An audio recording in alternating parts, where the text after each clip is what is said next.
So today in this video we will discuss Swamitva Yojana. देखिए स्वामित्व योजना मतलब स्वामी का मतलब अगर मैं हिंदी में आपको बताऊं तो होता है ओनर, और स्वामित्व जो होता है वो होता है ओनरशिप। तो देखिए ये जो चीज़ है ये ओनरशिप से रिलेटेड जो योजना है ये लॉन्च की गई है 24 अप्रैल को।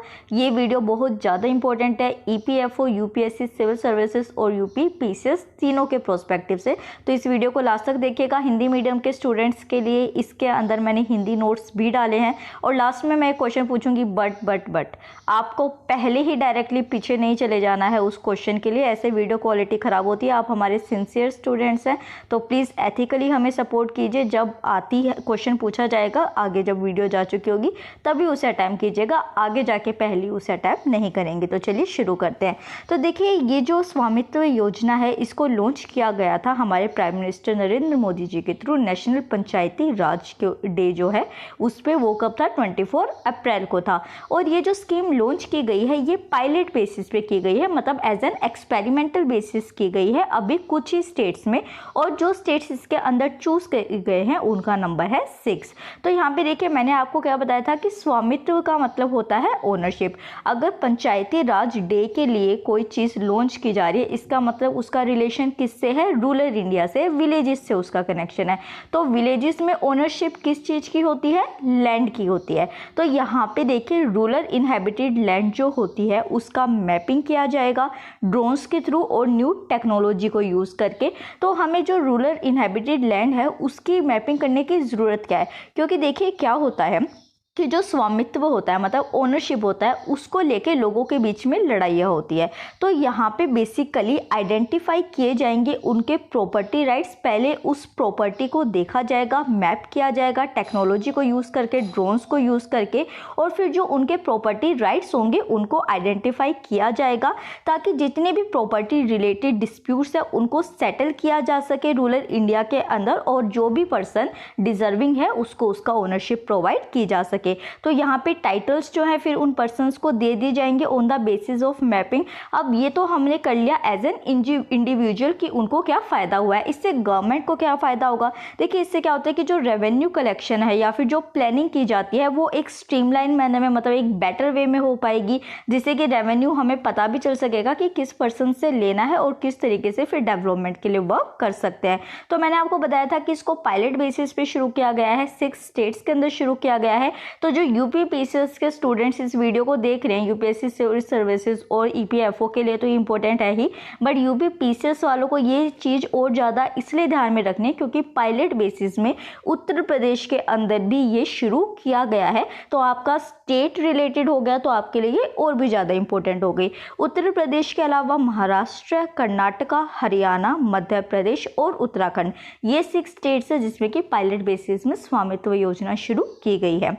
तो देखिए एक चीज़ उसके बाद निकल के आती है किस मिनिस्ट्री के थ्रू या फिर कौन सी ऑर्गेनाइजेशन है जिसके थ्रू इसको किया जा रहा है। तो देखिए ये जो स्कीम है इसको पंचायती राज मिनिस्ट्री के थ्रू पायलट किया जाएगा, और यहाँ पे जितनी भी रेजिडेंशियल लैंड है विलेजेस के अंदर उनको मेजर किया जाएगा ताकि एक नॉन डिस्प्यूटेबल रिकॉर्ड बनाया जा सके, क्योंकि ड्रोन्स के थ्रू मैपिंग होगी तो उसमें फिर झगड़े की बात नहीं रह जाती कि आपने गलत तरीके से मैपिंग किया है। तो देखिए ये तो हो गई मैपिंग की बात। अब ओनरशिप देने की बात हुई थी, ये ओनरशिप दी कैसे जाएगी। हर प्रॉपर्टी जो होगी विलेज के अंदर उसका एक प्रॉपर्टी कार्ड बनेगा। ये जो प्रॉपर्टी कार्ड होगा ये स्टेट्स के थ्रू प्रिपेयर किया जाएगा। जैसे मान लीजिए उत्तर प्रदेश की हम बात कर रहे हैं तो उत्तर प्रदेश की जो स्टेट गवर्नमेंट होगी वो इस प्रॉपर्टी कार्ड को बनाएगी और फिर विलेजर्स को दे देगी जिसका जिसके ऊपर ओनरशिप है। तो ये वाला जो पॉइंट है आपको अच्छे से याद रखना है कि ये पंचायती राज मिनिस्ट्री के थ्रू नहीं, जो स्टेट गवर्नमेंट है, स्टेट अथॉरिटीज है, उनके थ्रू बनाया जाएगा। उसके बाद एक चीज़ और आपको देखनी है, मैंने आज के करंट अफेयर्स में भी आपको बताया था कि जो सेंट्रल गवर्नमेंट है उसने स्वामित्व स्कीम को लॉन्च तो कर दिया है, बट इसके साथ उन्होंने ग्राम स्वराज पोर्टल को भी लॉन्च किया है ताकि इसकी एफिशिएंसी और ज़्यादा इंक्रीज हो सके। तो ये आप अपने सामने जो देख रहे हैं ये ग्राम स्वराज पोर्टल है जिसमें कि एक simplified work based accounting application बनाई गई है स्पेसिफिकली पंचायती राज के लिए। तो ये आपका करंट अफेयर रिलेटेड हो गया ताकि एक बेटर ट्रांसपेरेंसी और एक डिसेंट्रलाइज प्लानिंग की जा सके। तो ये हमने इंग्लिश कंटेंट देख लिया, अब ये आपका हिंदी कंटेंट है। वही चीज़ है सेम जो मैंने अभी आपको समझाई, ये सिर्फ आपके नोट्स मेंटेन करने के लिए मैंने डाली है।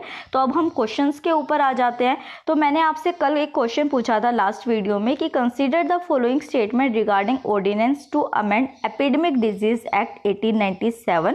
उसमें फर्स्ट आपके पास स्टेटमेंट थी, the act of violence against health care workers have been made bailable offence. और सेकंड स्टेटमेंट है, the compensation for the damage to the vehicles of the health care workers shall be made by the state government. तो देखिए इसका जो option है वो सी है, both 1 और 2। और गोपाल, कॉन्ग्रेचुलेशंस गोपाल, आपने ही सही ऑप्शन जो है आंसर किया है। बट जो स्टूडेंट्स हैं उनको थोड़ी बहुत कन्फ्यूज़न इसलिए है, शायद उन्होंने अभी जो ऑर्डिनेंस 2020 आया है प्रेसिडेंट के थ्रू वो नहीं देखा एपिडेमिक डिजीज़ का, इस वजह से शायद आपसे थोड़ी सी मिस्टेक हो गई है। तो अभी जो ऑर्डिनेंस 2020 का आया है उसमें ये दोनों चीज़ें ही कर दी गई है। इसको बेलेबल ऑफेंस भी बना दिया गया है और उसके साथ जो हेल्थ केयर वर्कर्स का डैमेज होगा कंपनसेशन का, वो स्टेट गवर्नमेंट के थ्रू किया जाएगा और वो डबल कंपनसेशन किया जाएगा। So congratulations Gopal Pandey, I wish आप ऐसे ही कंसिस्टेंट रहेंगे, टॉपर्स स्टॉप फैमिली के साथ रहेंगे और जल्दी से जल्दी अपने एम को अचीव करेंगे। तो एक बार मैं इसकी एक्सप्लेनेशन आपको बता देती हूँ। तो देखिए यहाँ पे जो वायलेंस है उसको कहा गया है कि अगर किसी भी प्रॉपर्टी को डैमेज किया जाता है, किसी भी पर्सन के साथ हैरेसमेंट या फिर फिजिकल इंजरी की जाती है, वो वायलेंस का पार्ट बनता है। पनिशमेंट की बात करते हैं तो यहाँ पे देखिए मिनिमम 3 मंथ्स की पनिशमेंट दी गई है और मैक्सिमम 5 ईयर्स की पनिशमेंट दी गई है, जिसमें कि 50,000 रुपीज़ से लेके 2 लाख रुपीज़ तक का फाइन लग जाएगा। और अगर मान लीजिए कि जो इंजरी है वो ग्रीवियस है, मतलब कि बहुत ज़्यादा हो गई है, तो 6 मंथ्स की मिनिमम जेल होगी और मैक्सिमम 7 ईयर्स, और जो फाइन होगा वो 1 लाख से लेके 5 लाख रुपीज़ तक हो जाएगा। उसके बाद ये भी कहा गया है कि देखिए जितना भी डैमेज या लॉस किया जाता है व्हीकल्स को, जो भी हेल्थ वर्कर्स है उनके, तो जो कंपनसेशन अमाउंट होगा वो स्टेट गवर्नमेंट के थ्रू दिया जाएगा और जो उस प्रॉपर्टी की मार्केट वैल्यू होगी उससे डबल दिया जाएगा, मतलब 2 गुना दिया जाएगा। ये वाला पॉइंट आपको याद रखना है। उसके बाद ये कहा गया है कि जो ऑफेंस है उसको जो ऑफिसर इन्वेस्टिगेट करेंगे उनकी जो रैंक है वो एटलीस्ट इंस्पेक्टर पोस्ट की होनी चाहिए और उनको 30 डेज़ के अंदर ये इन्वेस्टिगेशन पूरी करनी है और उसके बाद 1 साल के अंदर इसके लिए प्रॉपर जजमेंट आ जानी चाहिए। हेल्थ केयर सर्विस पर्सोनल्स जो है उनके अंदर public clinical health care workers में डॉक्टर्स, नर्सेज, पैरामेडिकल वर्कर्स, हर किसी को इंक्लूड किया गया है। और अगर हम epidemic disease act British government की देखते हैं 1897 की, तो उसका बेसिकली ये था कि जो डेंजरस एपिडेमिक डिजीज है उनको प्रिवेंट किया जा सके। एक चीज़ जो आपको अपने एग्जाम प्रोस्पेक्टिव से याद रखनी है वो ये वाला है कि कर्नाटका जो है वो फर्स्ट इंडियन स्टेट बन चुका है जिसने रेगुलेशंस निकाली हैं to deal with COVID in this epidemic act. तो ये वाला पॉइंट आप ज़रूर याद रखिएगा। अब हम क्वेश्चन देखते हैं। एक चीज़ मैं कंप्लेन कर रही हूँ आप सबसे और मैं रिक्वेस्ट भी कर रही हूँ आप सबसे कि देखिए मैंने आज जो करंट अफेयर की वीडियो डाली थी वो 15 मिनट की वीडियो थी और विद इन 5 मिनट्स मेरे को उसके नीचे आंसर आ गया। तो यार आप प्लीज़ हमारे सिंसियर स्टूडेंट्स हैं, ऐसे मत कीजिए। एथिकल वर्क में थोड़ा पेशेंस रखना होता है, बट एथिकल वर्क्स आपको ज़्यादा अच्छा रिजल्ट देते हैं। तो ईमानदारी से अपना काम कीजिए, जिससे हमारी जो वीडियोस है उसकी क्वालिटी ख़राब होती है, आगे और स्टूडेंट्स के पास वो नहीं पहुंच पाती है।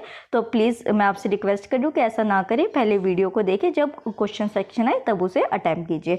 तो अब आपके सामने क्वेश्चन है जिसमें कि मिलेट विलेज स्कीम जो है वो न्यूज़ के अंदर है, उसके बारे में पूछा गया है कि किस स्टेट ने इसको इनिशिएट किया है। तो ए ऑप्शन है आपके पास तमिलनाडु, बी है आंध्र प्रदेश, सी है केरला और डी है महाराष्ट्र। तो इसे जरूर अटैम्प्ट कीजिएगा, कमेंट सेक्शन में बताइएगा। पर कमेंट सेक्शन में कब बताएंगे, जब पहले पूरी वीडियो देख लेंगे फिर क्वेश्चन को आप अटैम्प्ट करेंगे, ठीक है।